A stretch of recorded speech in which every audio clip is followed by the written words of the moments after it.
जब तक दलित को तकलीफ दी जाती रहेगी मजलिस लड़ते रहेगी। जिसकी आंखों में आंसू होगा मजलिस उसके साथ है। जिसके जिस्म से नाहक खून बहाया जाएगा मजलिस उसके साथ है। जिसको जेल में नाहक डाला जाएगा मजलिस उसके साथ है। जिस पर नाहक पुलिस जुल्म करेगी मजलिस उसके साथ है। अगर वक्त का फिरौन चाहे कोई भी हो, अगर वो ताकत की बुनियाद पर हिंदुस्तानियों के जमहूरियत को खत्म करना चाहता है तो मजलिस उसके खिलाफ खड़े रहेगी। अस्सलाम वालेकुम मोहतरम भाइयों, आज मेरे सामने एक सवाल खड़ा है कि इस बार मैं वोट किसको दूं। बहैसियत मुसलमान, बहैसियत एक मजलूम कौम, इस बार मुझे वोट किसको देना चाहिए?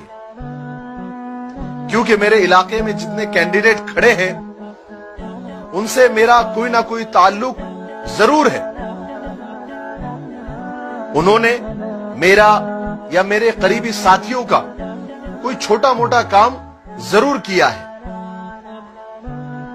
और ज्यादा परेशानी की बात तो यह है कि उनके लिए जो वोट मांगने आ रहे हैं उनसे तो मेरा और भी ज्यादा ताल्लुक है। तो फिर मैं क्या करूं और मुझे क्या करना चाहिए?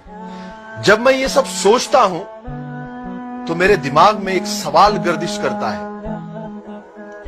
जो एनआरसी के नाम पर मुसलमानों में खौफ और हिरास पैदा कर रहे हैं, उन्हें डरा रहे हैं, धमका रहे हैं और मुल्क बदर करने की बात कर रहे हैं, और ये सारी पार्टियां खामोश तमाशाई बनी हुई हैं, क्या मेरा वोट इनको जाना चाहिए?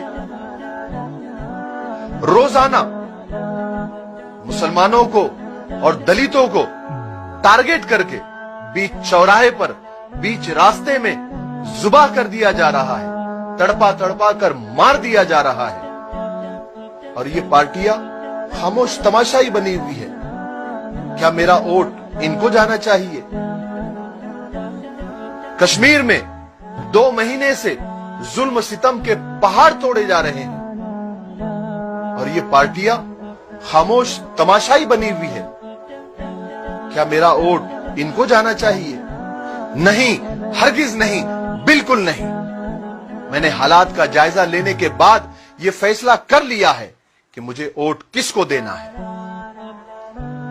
अब मुझे सिर्फ मेरे बारे में नहीं, पूरी कौम के बारे में सोचना है। अब सारे जज्बात और सारे ताल्लुकात एक साइड में।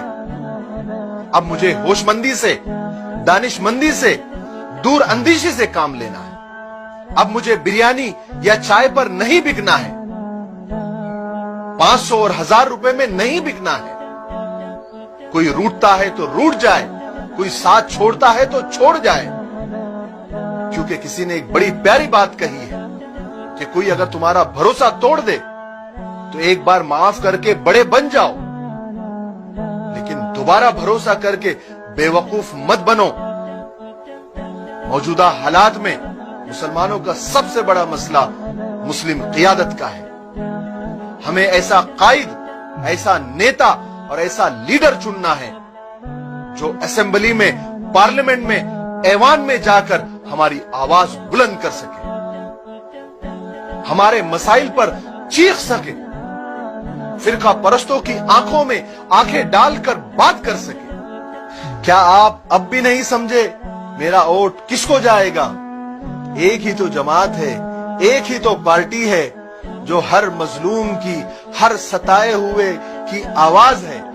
बिला तफरीक मजहब व मिल्लत जो हर मजलूम के लिए आवाज उठा रही है, वो जमात है ऑल इंडिया मजलिस इत्तेहादुल मुस्लिमीन। इस बार मेरा वोट उसको जाएगा और मैं आप सब तमाम लोगों से अपील करना चाहता हूं कि आप भी इस बार ये तहैया कर ले, अज़्म कर ले, इरादा कर ले कि इस बार हमारा वोट सिर्फ मजलिस को जाएगा, मजलिस को जाएगा और मजलिस को जाएगा इंशाअल्लाह। इस बार हमें ताकत देना है मजलिस को और मजलिस के सारे कैंडिडेट। हमारे एक एक वोट से ताकत मिलेगी हमारे रहबर और रहनुमा असदुद्दीन ओवैसी को, अकबरुद्दीन ओवैसी को, जनाब इम्तियाज जलील साहब को, जो हमारी आवाज को बुलंद करते हैं। तमाशाई पार्टियों को और बिके हुए लोगों को और दलालों को इस बार साइड को करो। इस बार किसी के बहकावे में नहीं आना है, किसी के डराने या धमकाने की परवाह नहीं करनी है। मुत्तहिद होकर मजलिस को मजबूत कीजिए, मजलिस के कैंडिडेट को वोट दीजिए। इंशाअल्लाह कल हमारा होगा। और आखिर में हमारे रहबर और रहनुमा जनाब असदुद्दीन ओवैसी, जनाब अकबरुद्दीन ओवैसी और जनाब इम्तियाज जलील साहब के लिए एक शेर जो इन पर बहुत फिट आता है, वो बोलकर अपनी बात को खत्म करता हूं कि मैं बिका नहीं, मैं झुका नहीं, कहीं छुप छुपा के खड़ा नहीं, जो डटे हुए हैं महाज पर मुझे